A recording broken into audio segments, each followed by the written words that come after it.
মন কৰক এই ব্যক্তিজন হৈছে ৩৭ বছৰীয়া অৰূপ শৰ্মা এই ব্যক্তিজনেই এগৰাকী কণমানিৰ সৈতে ৮ বছৰীয়া কণমানিৰ সৈতে অপকৰ্মৰ চেষ্টা কৰিছিল বগৰী খাবলৈ যাওঁতে কণমানিৰ সৈতে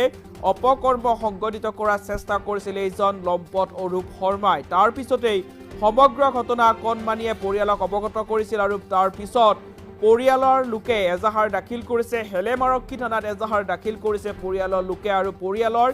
এজাহাৰৰ ভিত্তিত ইতিমধ্যে আৰক্ষীয়ে গ্ৰেপ্তাৰ কৰিছে এইজন লম্পট চৰিত্ৰৰ ৩৭ বছৰীয়া অৰূপ শৰ্মাক এই ৩৭ বছৰীয়া লম্পট অৰূপ শৰ্মা এগৰাকী ৮ বছৰীয়া নাবালিকাৰ সৈতে বা কণমানিৰ সৈতে অপকৰ্মৰ চেষ্টা কৰিছিল জঘন্য কাণ্ড সংঘটিত কৰাৰ চেষ্টা কৰিছিল তাৰ পিছতেই সমগ্ৰ ঘটনা কণমানিটিয়ে পৰিয়ালৰ লোকক অৱগত কৰিছিল আৰু তাৰ পিছতেই পৰিয়ালৰ লোকে এইজন অৰূপ শৰ্মাৰ বিৰুদ্ধে হেলেম আৰক্ষী থানাত গোচৰ ৰুজু কৰিছিল আৰু তাৰ পিছত কণমানিৰ বা পৰিয়ালৰ এজাহাৰৰ ভিত্তিতে এতিয়া ৩৭ বছৰীয়া লম্পট অৰূপ শৰ্মাক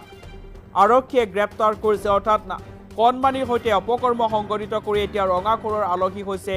এইজন লম্পট ৩৭ বছৰীয়া অৰূপ শৰ্মা আৰু সমগ্ৰ ঘটনা এতিয়া